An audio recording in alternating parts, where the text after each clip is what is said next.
Food safety is essential for our health. It's about preventing foodborne illnesses. These illnesses can be caused by bacteria, viruses, and other harmful things. We can get sick if we eat contaminated food.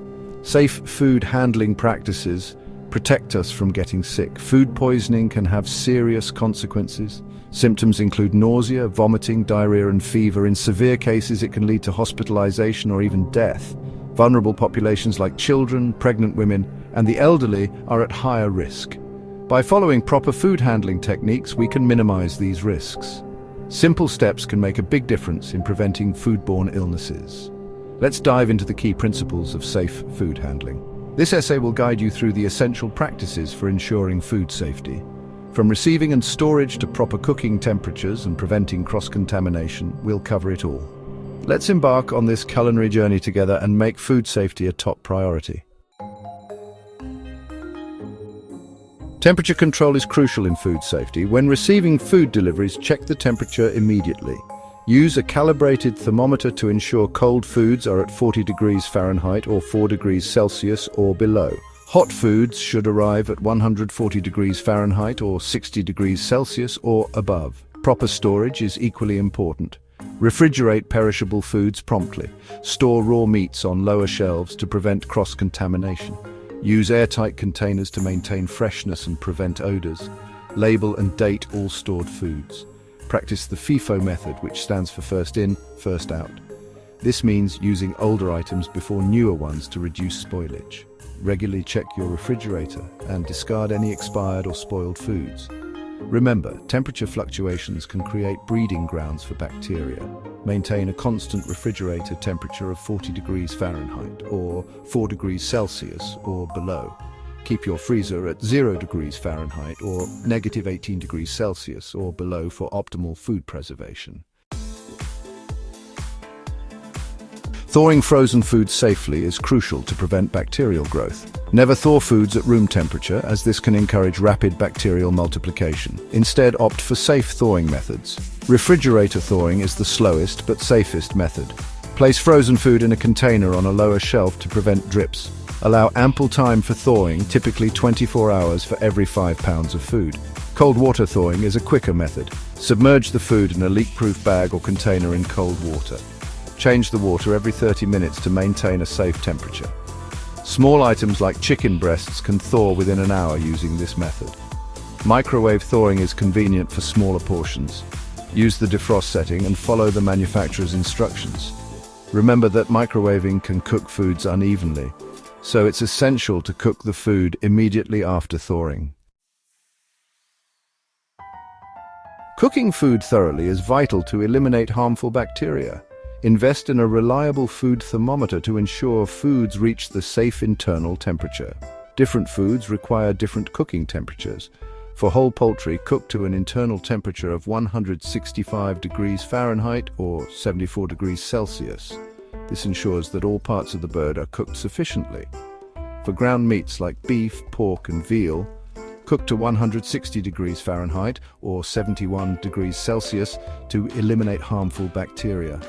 Beef, veal, and lamb steaks, roasts, and chops should be cooked to 145 degrees Fahrenheit or 63 degrees Celsius. Use a meat thermometer to check the internal temperature at the thickest part of the meat.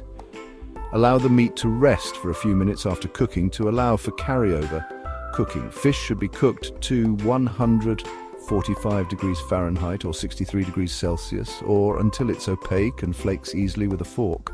Remember that cooking times may vary depending on the thickness and type of fish. Section 5. Cooling and reheating, maintaining food safety. Proper cooling and reheating practices are essential to prevent bacterial growth. After cooking, cool foods quickly to prevent bacteria from multiplying. Use shallow containers and divide large portions into smaller ones for faster cooling. Refrigerate cooked foods within 2 hours. Use the two-stage cooling method. Cool from 140 degrees Fahrenheit or 60 degrees Celsius to 70 degrees Fahrenheit or 21 degrees Celsius within 2 hours, then refrigerate to 40 degrees Fahrenheit or 4 degrees Celsius. or below within 4 hours. When reheating, ensure food reaches an internal temperature of 165 degrees Fahrenheit or 74 degrees Celsius. Use a thermometer to verify the temperature. Reheat soups, sauces, and gravies to a rolling boil. Avoid reheating foods multiple times. Remember, proper cooling and reheating are crucial for maintaining food safety and preventing bacterial growth. By following these guidelines, you can enjoy leftovers without compromising your health. Section 6. Cross-contamination, preventing the spread of harmful bacteria. Cross-contamination occurs when harmful bacteria transfer from one surface to another. This can happen easily if raw meats come into contact with ready-to-eat foods. Preventing cross-contamination is crucial for food safety. Use separate cutting boards and utensils for raw meats and ready-to-eat foods. Color-coding your cutting boards can help prevent cross-contamination. For example, use a green cutting board for vegetables and a red one for raw meats. Wash your hands thoroughly with soap and water for at least 20 seconds after handling raw meats. Clean and sanitize all surfaces that come into contact with raw foods, including countertops, sinks, and cutting boards. Store raw meats on lower shelves in the refrigerator to prevent drips from contaminating other foods. Never store raw meats above ready-to-eat foods. By following these practices, you can minimize the risk of cross-contamination. Section 7. Utensils and equipment, maintaining cleanliness and safety. Maintaining the cleanliness of utensils and equipment is paramount in food safety. Wash dishes thoroughly with hot, soapy water after each use. Use a dishwasher with a sanitizing cycle for added peace of mind. Clean and sanitize cutting boards, knives, and other utensils after each use, especially after handling raw meats.